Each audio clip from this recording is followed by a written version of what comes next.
Hello there, good day, and welcome to Personality Profile here on Joy News, Joy Prime, and of course, Joy 99.7 FM.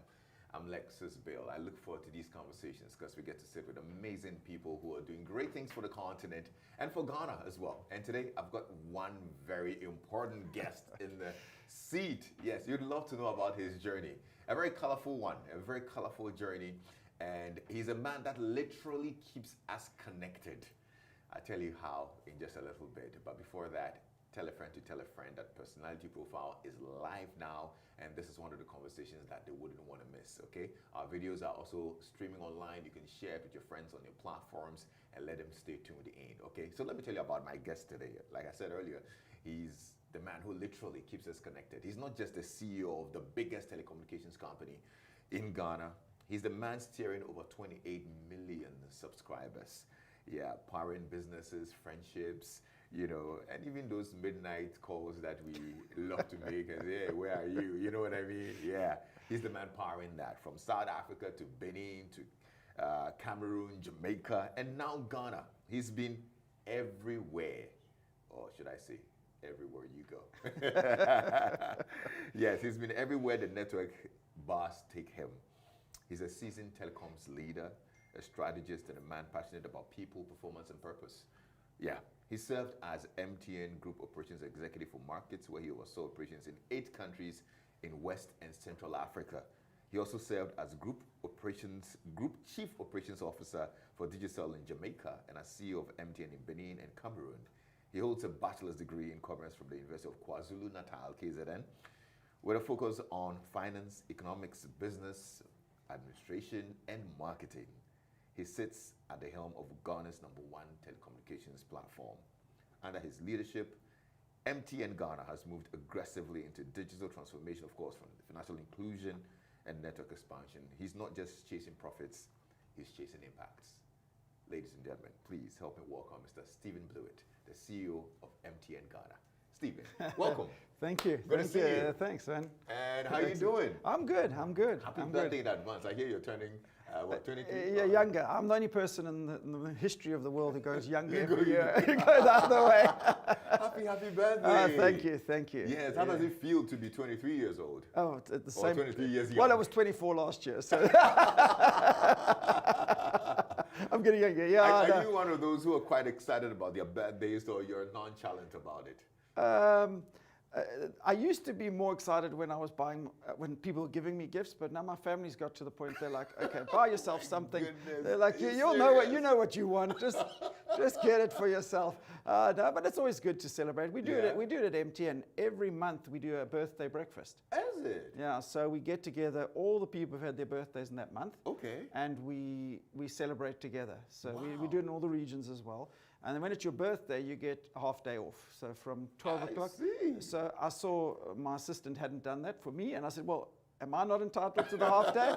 So now I've got a half day off tomorrow. I didn't know there was a birthday breakfast. Sheila never invited me to hers. I mean, I can't believe this. Yeah, it's a fun thing to do. But It's anyway, just a good way to celebrate together. That's exciting. Yeah. But you look so young. So what's the fountain of you? Tell us. How do you keep so young? I'm not that young, but I think the important thing is you've got to have balance in your life. This job, when you're a CEO, it absorbs a lot of your life. I've been a CEO for almost 20 years. Oh dear. So I was the youngest telecom CEO in South Africa. I was 34 when I became a CEO. Are you serious? Yeah. So wow. what happens is you learn quickly that if you're a CEO of any company, and in particular for me, I know telecoms. If you're a CEO of a telecoms company, your job overtakes your life. It does, because you're on call 24 hours a day. It's like being an emergency room doctor because your network is so critical to everyone's lives. But then you've got to balance it. So I balance it with family things. I love sport. Okay. So I love running. Okay. I like tennis. So I enjoy tennis. And I've just recently started golf. I was at the Achimoto course, trying my luck on Sunday. So I try and do other sports, but I mostly walk. I do a lot of running. Oh, that's great. Running is something that I just get a chance to clear my mind. And, right. I have an event called Walk with Lexis. I walk up the Upbringing Mountain, and this Saturday, I think you need to come along. Have you been to the Upbringing Mountain before? I have, yeah. You have? But I haven't walked it. Oh, we need to walk it then.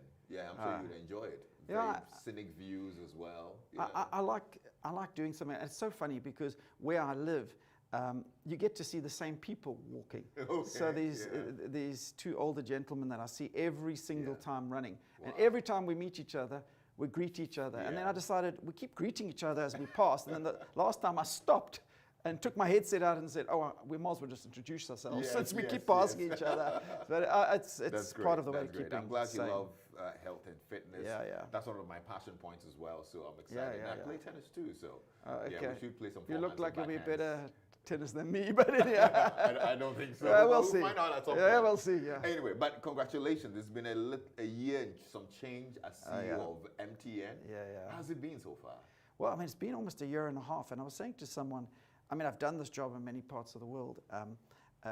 It's gone so quickly. That's the most amazing, which means that you're enjoying it and you're busy. Yeah. Because if you're in a job and it's dragging, then you're hating your job. I'm sure You can try and convince yourself. So I've absolutely enjoyed it. It's been frenetic because we've had a change in administration, so that brings its own changes. Yeah. So I've gone through that, and we, as an industry, we're changing and evolving. Right. And the demands on the business keep changing because there's a requirement for people will always want more and more because from a data point of view, that's where everyone's going. So people want a better network, a better experience, a better everything. So that means as a business, you can't be playing catch up. You have to try and get ahead of it. Absolutely. And it's not small amounts of money. We spent $1 billion in the last 5 years. This year is probably the most we've spent in a year, over $300 million just in 2025. Wow. So 2026, we have to do a bit more than that because people's needs are changing. So the network has to keep pace. So it's been, every country's different. Okay. And every CEO role I've ever done has been different.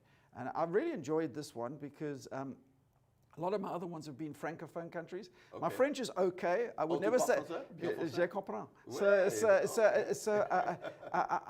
It's okay. It's not fluent. Yeah. So I can understand. It's like with most languages. You understand first. It's speaking. I'm okay. Yes. But it's good to be in a place where I can actually communicate fully. Yes. And that helps a lot with your own, your customers and your staff and everyone you work with. But beyond that, how has the Ghana market been different?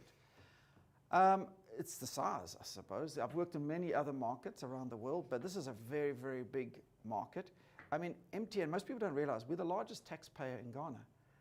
There's no other company bigger than MTN in terms of, and that shows you the size of the company. Yeah. So the size of the company is huge. We're a listed business, so from an MTN point of view, this is a listed business. It's my first MTN listed company, which brings a whole lot of other responsibilities because I have to represent the 30% local owners of this company. I don't only represent MTN Group. I have to, as the CEO, represent everyone. So I have a responsibility to every person who's invested in one share in MTN. I have a responsibility to them. So that's different. And as a country, it's a country that's developed and large. So there's a lot of very good positives that you take out of Ghana. Yeah. I mean, you keep outlining them, and I already feel tired for you because that's a lot of work. But it's not all that bad, is it? No. I mean, what's the nicest thing about the role? In this particular market? I think the nicest thing is about taking a business that's already successful and taking it to the next level. Salam did a really great job here, and him and I are good friends. And I think when you take over as a CEO, you stand on the shoulders of those who came before you. Right. And you need to recognize that. So I think that's important. And then when someone hands you the baton, you have to take it to the next level. Yeah. I'm actually reminded that last night I was watching the 4x400 when Botswana won the first African country. Shout out to Botswana. Yes, but that last leg is what made it. So it's the same as a CEO. Someone passes you the baton. They don't want you to go slow on your leg. They want you to improve. So for me, what's been really exciting here is coming to a market and to an MTN operating company that is doing really well. And how do you go to successful people and say, actually, I want you to be more successful? So you have to sell a vision of we can get even better and do more as a business to touch more lives, to impact more people, and that's the exciting part I found. No, I'm glad you're excited about it because I mean, from the moment you stepped out in your blue kaftan and your yellow pocket square, I'm like, he's here to have a good time. And I'm glad it's living up to it. So it takes me to the story of the kaftans, because I see you rocking all these kaftans. And I thought it was Ghana inspired until you told me that actually way before Ghana, you were into these. Tell me about it. Yeah, it's when I lived in Benin. I had been in Namibia and South Africa and other countries, and Mozambique, but I hadn't worn kaftans there. But in Benin, I got there and I started saying, this is ridiculous. It's hot. And no one else is wearing suits, so I'm not wearing a suit. And then I got, it looks good. If you get a good tailor, it looks good. It looks smart. It's practical. And so I started wearing it in Benin. And then from then onwards, I just carried on wearing it. So it's something I enjoy doing. Anyway, now let's talk about MTN Ghana. It's been quite reliable for a lot of Ghanaians, including myself. So much so that all my other networks are ported to MTN. Oh, good. Yeah, because it's quite reliable. So what do you think underpins the success of MTN? It's our people. We have amazing people here. In MTN Ghana, in fact, I have to look after the people in terms of their wellness, because they get exhausted. They'll just keep going and going and going. No matter what I ask of anyone in this organization, people will always step up. They'll say, I can do it. And I don't think there's a single time I've ever spoken to someone and said, we need to up our game here or do this, that someone says, I'm not going to do that. They always say, we'll do it. And that's what's underpinned the success. Because I believe that everyone who works at MTN Ghana we have this ethos that we work towards, that everyone deserves the benefits of a modern connected life. So we don't want to leave anyone behind. Right. And I really believe MTNers believe in that. And that's what drives them every day. That's great. And how's MTN Ghana doing in comparison to the other MTN brands across Africa? Well, we are doing well. For us, in the MTN group, there is this levels. So these like tier 1s, tier 2s, tier 3s. And the tier 1s are your Nigerias, your South Africa.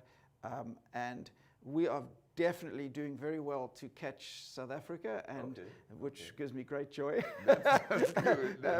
But in terms of MTN, the big three actually are MTN Nigeria, MTN Ghana, and MTN South Africa. Okay. And so we are a significantly important part of MTN Group. So when our group CEO was here recently, and when he does results, he talks about Ghana, which it always gives us a sense of pride for our country to hear it. Well, that's good. You've led telecoms business across several African countries, so you know the terrain pretty well. Yeah. Personally, as a leader, if you look back, what would you say are the defining milestones in your career? I would say the defining milestones were, there was a couple of milestones for me. The one was my first CEO role. Okay. At 34. At 34. Yeah. The person who put me in there was a listed group, and they put me in this telecoms role as CEO.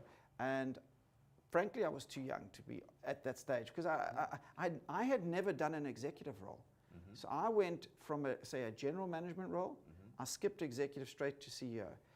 And that was defining for me, because I remember first day I came into the office, my entire board and my entire executive team was in their mid-50s. So I was 20 years, everyone's junior. Wow. And I walked in and I thought, they're going to find out I don't know what I'm doing. It's that imposter syndrome. By the way, I still have that to this day. People wouldn't believe that. But I don't think it's a bad thing to think that, hey, you need to keep working. Otherwise, you think, oh, I've got this under control. But anyhow, there I really felt it. And that was defining for me, because I thought, well, I've never done this. And suddenly I've got board packs, and I haven't even sat in a board meeting, and I'm getting board packs to read. Yeah. But what I was defining is I asked the group CEO of that company, why did you put me in that job?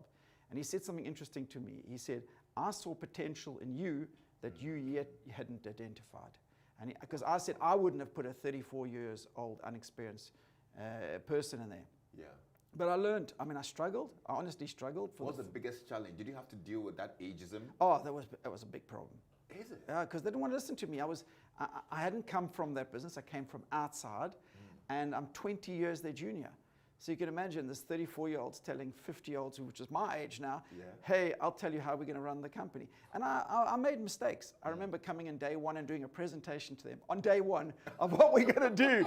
But I learned. So I hit my head, made mistakes. But after about 2 years, but that was defining for me, because then I learned about okay, you may have doubts, you may have fears, but sometimes being thrown in the deep end will be good for you. You may suck in a bit of water, but you're going to eventually swim. And so that was really defining for me in that role. This is turning out to be a masterclass, and I've already got my first point.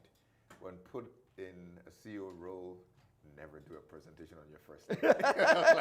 It's really, even if they've taught you in the MBA class, don't do it. No, don't do it. Don't do it. So I look back and cringe at that now. But that was really defining for me. And I was in that company for, 7 years. Wow. In that role? In that role as the CEO for 7 years. And it was really, that was one of the highlights for me. Yeah. I received, they got 40,000 employees in that group, and I received the award for the employee of the group. What was even more meaningful, I've got a picture of it, is... I would love to see that. You should share that with us, because I need to let the viewers see that picture. Well, the interesting thing, who handed the award to me, so they had a big award ceremony, and they have a special guest every year when they do this ceremony. The first thing is I wasn't expecting to get this award. No one told me. So that company wore suits, and I had my jacket hanging on the side because it was too uncomfortable. Yeah. So they announced me, and I had to rush to the camera went on me, and then I ran in the opposite direction because I was trying to get my jacket. So I got my jacket. But the most amazing thing about that is the award was handed to me by Archbishop Desmond Tutu. Are you serious? That's who gave me the award. So no, that's even more iconic. Yeah. So, and he's very funny. He's got he's dead obviously, but he used to have he had a great sense of humor. Right. So I come up to get the award, and I never forget it. I get to the award. He looks at me, and he looks at me like this. He says, "You tall." So I said, "Well, you short," and he starts laughing.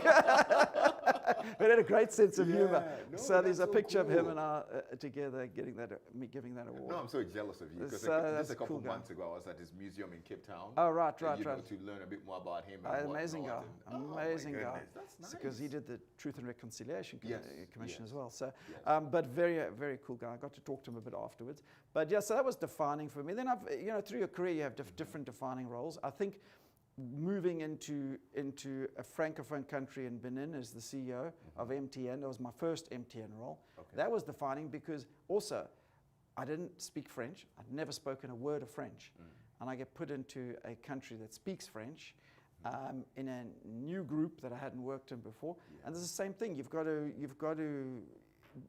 just sink or swim. Yeah. Yeah. And in all these, like, what works for you? How do you tackle this? What's your mindset?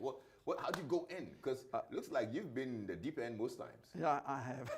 So I'm a very organized person. So I break things down into small bits. I don't. If I go there and I say I've got to learn French, I've got to handle a new company, a new country, and you start to overanalyze it. First of all, you will just get freaked out. And if you try and do everything at once. So I just allow things to take time, but I'm very, very organized person. So I'll say, okay, I've got to start lessons in French. So I appoint a French teacher, I go online, and I have the teacher. I try Duolingo. And then what I'll do is I'll break each piece down. Yeah. Okay, let's try and build relationships when I arrive. Let me start working on that. So if you break it down into its individual parts, you can manage things. People always try and do everything too soon, too quickly, and then they get overwhelmed. And that's the only way to manage a job like this. No, this is great. I'm now actually even wondering how your upbringing shaped you to become this person that you are. So maybe you can tell us a bit about your upbringing, because you grew up in South Africa. I grew up in South Africa. I grew up in Durban in South Africa. Oh, in Durban. I grew up in Durban. Umhlanga. Yeah. I grew up in Durban my whole life. I have 3 brothers, one older, one younger. I'm the middle, so I'm the fighter. So anyone who's a middle child knows what I mean. With an older and younger brother, I'm the fighter. Yeah. So I won't back down. You fight me, I'll keep fighting. So then I with my parents there. My father had his own small, and he taught us a lot. He started a small company from our garage doing manufacturing and sharpening of saws and blades for the wood industry and chocolate factories and all types. And he started then, and it grew it into a medium-sized business. We used to go on our holidays and work there. I used to sit there with a bandsaw and a machine going bzz, bzz, sharpening the saws. That's what I did in my holidays. Right. That's where we worked. So we grew up in a way that my parents were like, okay, you need to be respectful of people, number one, and you need to work hard. So like we go and work at my father's work. It wasn't my favorite thing to do, but that's what you did, and that you know, and I can see a lot of that in Ghana because we call people uncle and about respect, about your elders and your parents. I never forget a story which will kind of resonate with people in Ghana, will understand this. Okay. When I was the CEO of the company in South Africa, I was traveling in Durban. I had a relatively junior level person with me, and I said, I want to pop in and see my parents because we're in the area. And then we sat down, and my father said to the guy who was with me, oh, would you like something to drink? And he said, oh, yeah, I'll have a Coke or something. And my father says to me, Stephen, get him a Coke. And he was so embarrassed. He said, no, it's not necessary. My father said, in this house, I'm still the head. He's not your boss. Go and get him a Coke. Then I'll go and get him, bring it back. But it's normal. It's respect. It's the same in Ghana. You respect your parents. Absolutely. And there's a hierarchy, and that's how it works. Do you recall a certain experience or an incident that shaped what you would call your drive and ambition that you've lived with now? Yeah, I would say what drove me to be where I am is when I was younger, when I was studying, I always wanted to become a chartered accountant, and because I loved accounting and I loved finance. So when I was studying that, I decided halfway through my career. So I studied finance, but I still love numbers. But I took a year in the middle of my studies to do my articles for being a CA, a chartered accountant. Okay. And that was quite defining for me because I could do the job, but I hated the job.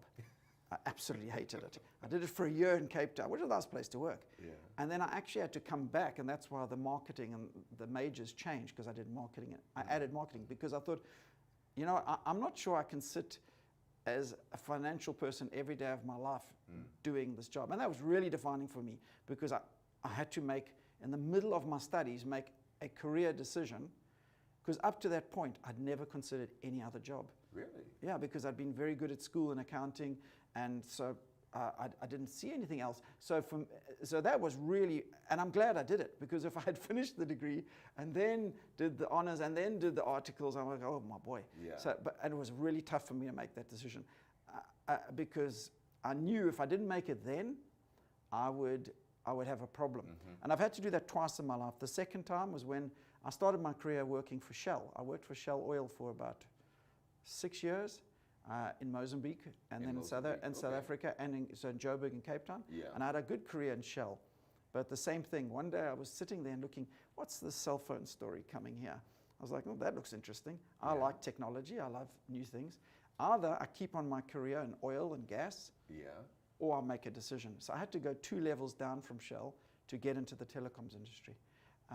And that was very defining. So was it a pull or a push? It was a pull from the interest in telecoms. I just started looking for a job in telecoms. I specifically wanted to be in telecoms because I thought, What was it then? What exactly was the pull?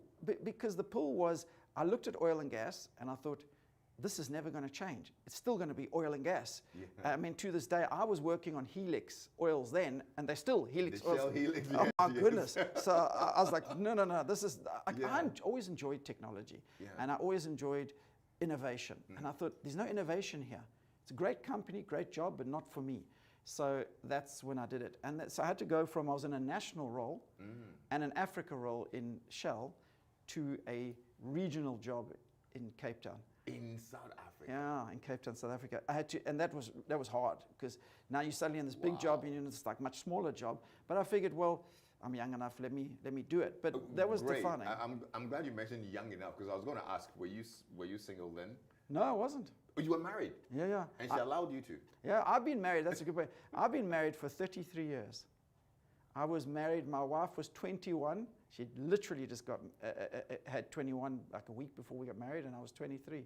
So I was married very young. Because I'm thinking if you're married, I mean, you'd not take certain risks, or these kinds of decisions, but you did that. We discussed it. And for me, my wife could see, the point is, I knew I'd be unhappy if I'd stuck it out in that. Okay. It was a very, very difficult decision to make. But one I don't regret, because look where I sit today. Yeah. But I mean, there was no guarantees. I Yeah. could have gone into telecoms Absolutely. and still be sitting in Cape Town in South Yeah. Africa. But life is about risks. This switch to telecoms, this how many years ago?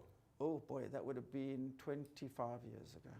I'm asking because that was also just around the time, mobile phones were evolving, and really we didn't know what was in store ahead. Yeah. So what did you see in the future? I just knew that this thing was changing the world because telecoms was growing so quickly, and I could see at that stage. I worked for Vodacom actually first, Okay. so I could see where they were going. Vodacom and MTN were really, and they were changing the world. When telecoms was launched, it was seen as only 10,000 or 20,000 people would have a phone, and it would be for the wealthiest of the world. And it was initially like that because it was expensive. But then when it started to get traction, you started to realize you were changing the world. And we do, because you pick up your phone before you pick up your toothbrush. It used to be in the past that all the consumer goods, if I had to now say, let's switch off everyone's network for the next 10 minutes. Oh no. Don't do this. Don't do this, Steve. You know what it would be like. So Yeah. that's how integrate our life. And that's kind of what Yeah. I saw then. I saw this thing is going to be a big part of our futures. And it is. No, your story is amazing, honestly, because I'm sure a lot of people out there will be like, "What? That's quite a big risk," especially when you didn't know how it's going to turn out 2 decades later. Would you say you're a risk taker or you're risk averse? Oh, no, I'm a risk taker. I take risks. You remember as an expat, and you would know this, and most of my roles have been expat, you go on a defined contract. So every time you go, like I'm in Ghana now, if you don't perform at the end of the contract, they say, we like you, but goodbye, and there's nothing. That's it, it's a contract. You can get it renewed, but you've got to perform. So every single job I do is a risk that I do. I mean, it's something you wouldn't know. I fly helicopters. I'm a helicopter pilot. You're a pilot? Yeah, a helicopter pilot, yeah. So that was also a crazy thing. I decided, I want to see if I can fly one of these things. So I did. You did that as a hobby? Yeah, on the side, yeah. So I Okay. flew, I can still fly, but yeah. Or you're like, okay, well, let me just learn how to fly. No, I didn't like it. I didn't like it at first. The first didn't? lesson, I hated it. I thought I was going to die. But then I decided, okay, let me give it a bit more time. And then I started to enjoy it. I still enjoy it. It's something I like doing. Well, if selling airtime doesn't work, then you probably I can be do in the air. I can do tours, Just be in tours the air. around the city. Yeah. Oh, that's interesting, yeah? Yeah. Wow, So yeah, the reason I tell this is because I'm not adverse to taking risks. I mean, they don't always pay off, but I'm not adverse to it. So beyond formal schooling, what life lessons would you say you've learned along life's journey? I mean, with all these experiences, and we'll come to marriage advice as well, because 33 years married, bro. I mean, we need to come to you for counseling. But let's look at life in general. What life lessons would you say you hold dear now? I think that one of the biggest ones I learned, which I didn't know in my first CEO role, is that you occupy the chair, you don't own it. Be humble, because one day you won't occupy the chair. People get hung up on where they are in their life, and that doesn't only apply to being in corporate life. It can be in anything. You can be very wealthy, very successful, and lose everything. And we all know people that's happened to. I think that everything you do, you need to have a level of humility to say, okay, I'm here at this moment and this time. My faith is very important to me. I'm a Christian, and it's very important to me. So that guides a lot of what I do. And I always look at it and say, this is a great privilege for me to be the CEO of MTN Ghana, but I only occupy the chair for the time that I'm meant to be here and the purpose I'm meant to have. I don't own the chair. It doesn't make me more better than anyone else. So that's the first lesson I've learned. And the second important one I learned from my father actually was about truly connecting with people. People can see if you're fake. Don't be fake. But people are what you need. So if you want to achieve success and you don't have the people with you, you're never going to do it, whether it's your family, whether it's your friends, whether it's your colleagues. You've got to invest time in truly connecting with people because that's how you achieve success. So when I have to talk to my team and ask them to go harder and do more, if they're not on my side, they'll give me lip service, but they won't give me their minds and hearts. And you have to win over people's minds and hearts. If you don't, no matter what you're trying to do, you'll never succeed. And those two things are important to me. The humility. I told you guys and this is a mindset. masterclass, right? Yeah. My sheet is getting filled up. Seriously, then this is a good one. Now, you've worked in South Africa, Jamaica, Benin. I mean, different markets, different cultures. How do you adapt your leadership style to all these different settings that you find yourself in? But you know what the important thing is? When I come to any new country like Ghana, it's about opening yourself up to who you meet and the country and the experiences. Right. A lot of expats, for example, and I've done a lot of expats, what they do is they hang out only with expats, which I think you lose everything. You don't get to experience a true culture. You don't get to know what it's about unless you get to know people. So a lot of my friends in Ghana are Ghanaians, and the first thing I do to go to country is do that, connect with people from the country, and then what you've got to do is you've got to understand that the way your brain is wired and the way you think is irrelevant. You're a guest in someone else's country, so the best thing to do is learn about that country's cultures and the way that country behaves and the way things operate. And that's the mistake a lot of people make. They'll come with, for example, a South African-centric mindset to another country and say, this is how we do it. And people go like, actually, not so much, no. And that's what I do. I actually enjoy the thrill of it. I love learning and going to a new country because when I've worked in a country, if you take me to, say, Cameroon or Benin, or even when I was in Cote d'Ivoire or Jamaica, in Kingston, I wasn't a holiday maker. I lived there. So if you're in Jamaica, I will tell you the great restaurants to go to. If you're in Ocherias, I will tell you the best place to get oxtail. There is a very good place there. But One more, St. Catherine. Yeah. So all of those, all of the places you go to, it's like that. When we were in Benin a few weeks ago, same thing. And so if you open yourself up, you learn and you absorb. So leadership at this scale can be quite demanding, I'm sure. Yeah. Of you and your time for your family as well. So how do you maintain balance with that? It's difficult, I won't lie. But if your family needs to be understanding, because I've always said to my family that when you're a CEO of a large organization, it absorbs your time. I mean, weekends, evenings, because you're having meetings with people and you're busy. So they need to understand that you are absorbed by your job because it's the nature of the job. I always say to people, everyone wants a job. I always say when we had new people who join here, there's two things I say to new joiners. Two questions, by the way. I ask them, where do you want to be one day? Because if you're not clear, then there's no way I can help you. And secondly, which is something my dad taught me, is read the price tag. Every single position, job has a price tag. Everyone looks at the rewards, the trappings, the nice clothes, the nice cars. They don't read the price tag. So for me, I'm pragmatic. My family is as well. The price tag is you, the CEO of a very large organization. It's going to dominate your time. So sometimes at family dinners, you're going to be taking calls. Sometimes you're not going to be able to make certain sporting events or do things when my kids were younger. That's the price tag. If you don't like the price tag, don't take the job. You can't take the reward and say, I don't like the price tag. So I always say to people, read the price tag. It comes together. They come together. Yeah. It's the other side. Yeah. When you're buying something, you bring them nice clothes, you look, it's got cotton, it's got linen. Then you turn over, and it's not a piano, and it's like 4,000 euros for the golf shirt. But that's the fact. If you like it, that's the cost. So I believe that's important, and my family understands that. Okay. Now let's talk about your personal values as well. What values, principles guide your decision as a leader, your decisions as a leader? My number one, and I said it the first day I arrived here, and it's probably guides everything, is be authentic. I always say to people, I'll be authentic with you.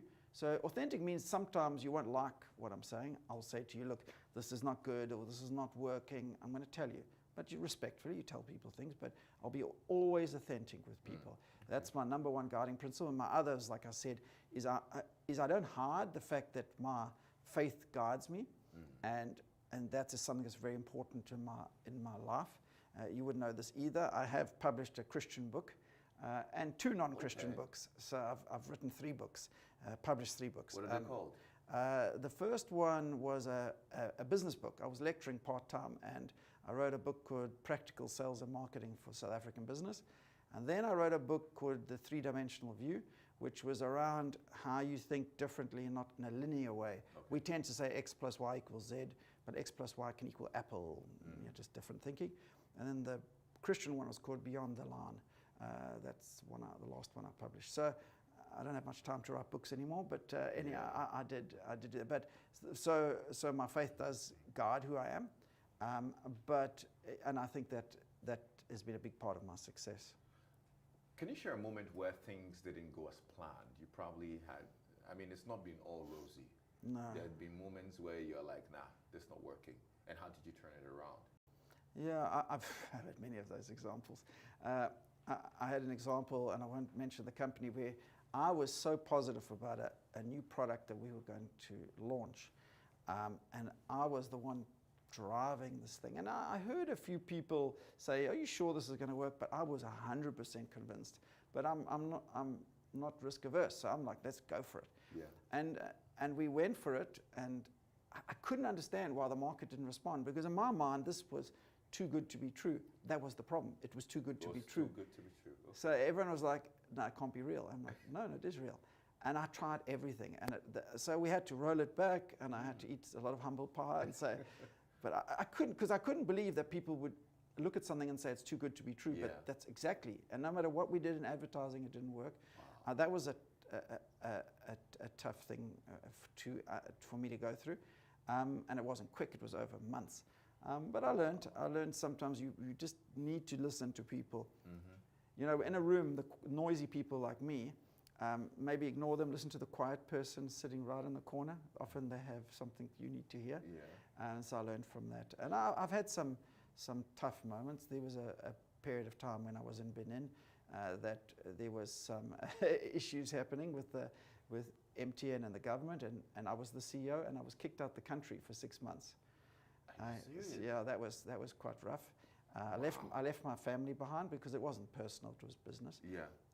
But that was quite tough for us. You were not scared for their safety? No, not at all. Because I knew it wasn't personal. Okay. It was a business thing. Yeah. And it was tough, very tough on us as a family. I moved to Lagos, and then I worked. So my family would come across from Cotonou and visit me. That was very, very tough. But yeah, I learned from it. I feel that part of that problem was communication. Yeah. Particularly from myself and us, and talking properly. Yeah. And when you start communicating properly and connecting with people, things get resolved, and then I came back. And it all turned out well, because now you're a citizen of Benin. I am. Yeah, I'm very so proud. now they can't kick you out again. No, I'm sure you're just walking like, guys. Yeah. I'm very proud to be a citizen of Benin. I'm truly, truly proud of that. Wow. Because it's a great country. Oh, that's awesome. What keeps you grounded in these kinds of tough moments? I think I have a family that is, and just my extended family as well, who look at me, and my wife doesn't look at me as a CEO. I'm just a husband. I remember once, when we were first married, and that was my first CEO job, she said to me like this, I'll try and show exactly how she said it. I made a mistake, and to any young married men, do not do this. I wrote her a list of stuff to do. And I said, can you do this? And she took my paper like this, and she says, I don't work for you. And she threw it in the rubbish bin. Oh my God. So then I learned, okay, don't do a list for your wife. So, but the point is, my family, they don't. My children see me as a father, and my wife sees me as a husband. So for them, they will ground me at home and say, oh, you know, these things will pass. Nice.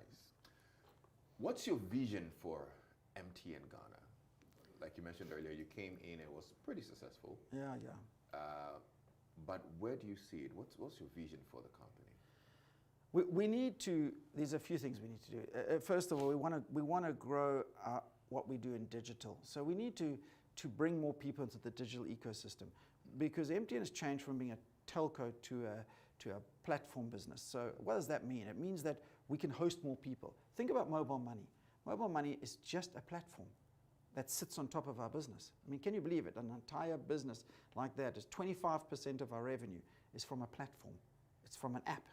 It's and USSD, of course, but it's just a platform.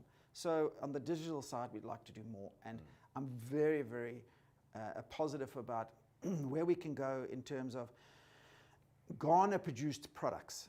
Okay. So, like proudly digital Ghana. That's what I'd like to see. So, in other words, there are people developing games. Yeah.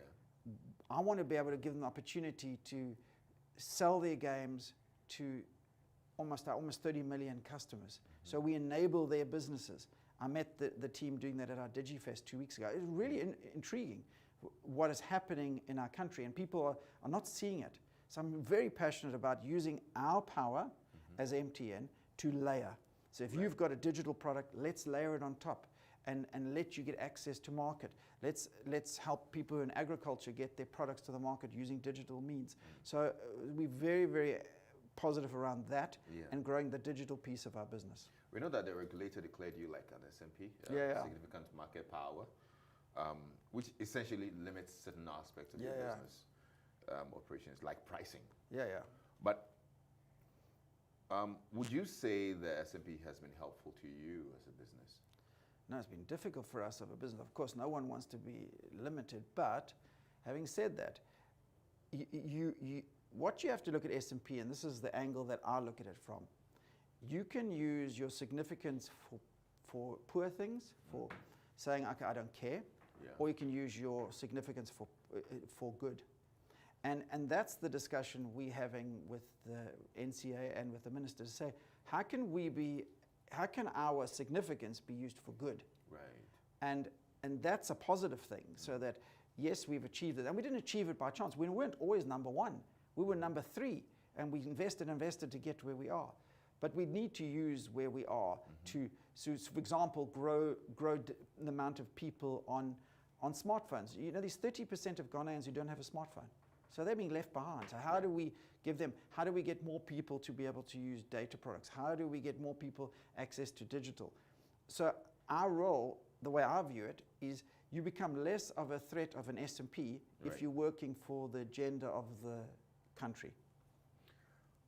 How do you see the telecom space over the next, let's say, 3 to 5 years?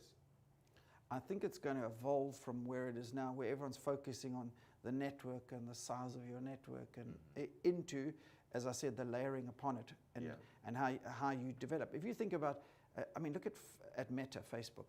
That's just built on the top of a network. If there were no networks, there'd be no Facebook or Meta.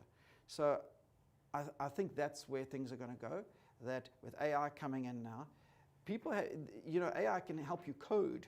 So, and the government's doing the million coders, and we're investing in that as well. With more people being able to code, there's going to be a lot more things developed in the digital space that can layer on top of and I think that's where the growth's going to come. Right. Definitely. Let's talk 5G now. Do you think Ghana's approaching it the right way? I think we've got a long way to go in 5G. I think it's unfortunate that it's taken a while for us to get there, but I think you have to think it through properly. Right. And I think once we have a full roll of 5G, it'll make an impact in everyone's lives. But it's important to understand that in terms of the number of devices, there's only 1 million devices that can use 5G as we currently sit.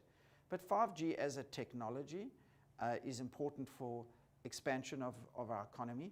But we have a lot of people still sitting on 3G. They have to move up to 4G. Yeah. And so that step has to happen, but it doesn't mean 5G shouldn't come. Yeah. And it will. One of the things that makes me proud of being an MTN subscriber is the fact that the company is involved in a lot of community projects. Yeah. And over the years, I've seen MTN do so many things for the communities in which they operate. How important is that to you, and do you think there's more that MTN can do in that aspect as well? Yeah, we do a lot through our MTN Foundation, and it's very important to me because when you go and you make a difference to people using, especially digital means, we do robotics labs, and we do a lot in science and technology. We did an agricultural project where you could use your phone to manage things. I think it's really important. It's something that we'll continue to focus on. Because I think through that, we give people an understanding of truly what technology can do for you. And what I specifically enjoy is when we go into rural areas where people maybe haven't been touched by technology, and then you truly show them what technology can mean to them beyond just a phone call or a message. I mean, these amazing, amazing products. I saw a young guy the other day did a presentation to us. He's developed a product that uses local language, Twi and others, that people who maybe can't read and write, they can actually get the phone to talk to them in their own language. Oh, wow. It's very cool, locally developed. I was so blown away, and that is the kind of thing that excites me. And I think touching lives in those areas will make a significant difference to our country. Look, obviously there's a lot to learn from you. I'm sure a lot of young people would find this conversation very valuable. I don't know, what does mentorship mean to you? Have you been able to engage young people or professionals over the years? Is it a thing that you're passionate about? I am passionate about that, very much at this moment. So I did an address at UG about a year ago, and it was interesting because young people, and I enjoy that. I enjoy having the back and forward. We did a recent one downstairs. I enjoy the dialogue as opposed to me just preaching and teaching. I like the back and forward because then young people will ask you what they think, and they're very, and this generation coming up have got no filter. They will just ask you straight out if they like something or don't like it, and I like that. I like that a lot. I think I've got to the stage in my career where that part gives me great personal pleasure to do that. I've actually I'm just on a coaching journey at the moment with Brown University studying that at the moment. Oh, nice. So I've got an 8-month program to be certified as a coach for this very reason. So that, because I felt that, I'm not a professional coach, so people were asking me things and I was like, okay, am I doing this right or wrong? So I might as well go to a good university and learn. So that's what I'm doing. So I'll be your first client. Yeah, no problem. No problem. There are a lot of young Ghanaians who are listening to you right now. For this particular part of it, I would want you to speak to the camera. Sure. If you have any advice for young people who are listening to you, who want to become future leaders, want to attain the heights that you've attained, what would you tell them? I'll look there and tell them. The first thing I would say to young Ghanaians is this: never give up. You are going to fail. I've failed. I've made mistakes in my career, but dust yourself off, get up, go forward. If you do that every day of your life, you will achieve what you want to achieve. And then secondly, do something you're passionate about. If you find you're on a path that is not leading you to where you find happiness and you believe you'll get success, change direction. There's no reason you have to keep going that route just because maybe someone told you or you convinced yourself. Be able to change route and go in a different direction if you feel what you're doing is not working. And if you do that, you can achieve, more importantly than not just success, which comes with financial success and things, you actually achieve true happiness. And for me, I love what I do. So that gives me the greatest happiness. I also enjoy all the financial gains, but I love what I do, and that makes me happy. Right, that's great. No, that's a good one.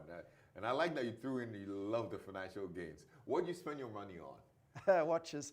Are you serious? This is not expensive. I've got lots of watches. I love watches. I see. Oh, yeah, What's your favorite piece? I've got lots of Rolexes, but I would say my favorite piece at the moment is I've got a Ulysses, and it's the one that won Watch of the Year about 2 years ago. It's got no winding mixer, so you wind it on the back. It's a beautiful watch, but I like it. No, I'd love to look it up. I need to see that. Yeah, I'll show it to you. What's your connection? What's the emotional connection with watches? Where did it come from? I don't know. As long as I can remember, I always wear a watch. So I couldn't bring myself to wear an Apple Watch. I just can't. I just can't. But so I just always liked it. And then my wife has got to the point she says, "Stop buying watches." So but I love watches. How many do you think you have now in your? My collection? Yeah. It's about 30, I would say. So it's quite big. Yeah. There are different types, IWCs, all different types of watches. Yeah. I'll buy something that I like. I got 2 Caveman watches. Oh, do you? I do. That's great. Caveman is an amazing brand. Yeah. I've got a Caveman unique MTN one. Are you serious? It's got a little MTN. It's got the label in there. Yeah, MTN. This is like inside there. Yeah. Oh, Caveman is amazing. One of the amazing Ghanaian brands that we're very proud of. Yeah. And he plays golf as well, so I'm sure. Oh, okay, I didn't know. One of these days, you guys will probably be on the course as well. Anyway, so I mean, we're done with the work stuff because it was too work for you, right? I mean, you're in the birthday mood, so you need to relax now. So how do you unwind? What would you do to unwind when you let go of all the files and whatnot? I love I love movies, actually. I love watching movies. So I have no problem binge watching something. It's my way of downtime, just to kind of not think and just, I absolutely love, I love going to the movies. I love watching things. So you actually go to the cinema too? Yeah, I did. They launched this new, The Fisherman. Yes. I was there on Friday night. Last weekend? Friday night, yeah. Oh, I was there. Do you have a favorite movie of all time? I do. Probably because I'm a bit of a rebel. Ferris Bueller's Day Off. You'll find it if you look for it. It's about a kid that decides to not go to school for the day, and then ends up convincing his friend to steal his father's prize Ferrari, and they end up wrecking it. It's very funny. But it's I enjoyed it. I enjoy that. I suppose my other one I really enjoyed was Shawshank Redemption. Oh, Shawshank Redemption. I love that. That's a good one too. It's a very good movie, but a more serious movie. Yes, I enjoyed that. But I enjoy movies. I love watching movies. It's my way of relaxing. Yeah. That's what I like to do. And I like jazz, so I like to just listen to music. One of my favorite things to do is, if I want to really chill, is put on good jazz music, pour myself a nice whiskey. And my son knows that. So when he visits, he's studying in the US. When he comes out to Ghana and visits me, he loves coming out. When he comes, he'll know, okay, if it's a Friday evening, that's the thing that makes me relaxed. And I just chill. That's great. And for the jazz, would you do an Earl Clue or something? I like all types of. I like the softer, kind of relaxed jazz, but it depends on the mood I'm in, actually, to be honest, actually. Right. Yeah. What about the Ghanaian entertainment music scene? Have you picked any favorites yet? No, not yet. I've got to be more exposed to it. Yeah, I like going to hear live bands. That for me is something I enjoy. And that's something I need to do more of. You should. So you invite me, and then I'll come. No, we should take you to +233 or something. There's some very good. Yeah, I like live. I like live. Jazz music cool. there as well. So that's the bit of the cultures that you need to experience. I do need to do that. So we should do that. But look, it's been great spending time with you. It's been wonderful. Grateful. I've learned a lot from it. I think you have a very inspiring journey for young people as well who want to get to the heights that you've reached. And as well, it's a testament of the work that you put in at MTN. And of course, we've got an amazing team we've worked with over the years. We've partnered on Joy 99.7 FM and the multimedia brands. And we'll continue to support the work that you do, knowing how much it's impacting our society and all. So thank you. Thank you so much for spending time with us. Stephen, God bless you so much. You too. Yeah? Okay. All right. I'm Lexis Bill. It's been such a wonderful conversation with the CEO of MTN Ghana, Mr. Stephen Blewett, here on your superstation. If you missed any part of the conversation, you can find it on YouTube. It's one that you'd want to play over and over again and take in all the nuggets. It's a whole masterclass for me. It's a whole masterclass. So there you go. Thank you so much for staying tuned in. On behalf of my production crew, we're grateful that you listened in. Enjoy your day, and we're back next week with another fantastic edition.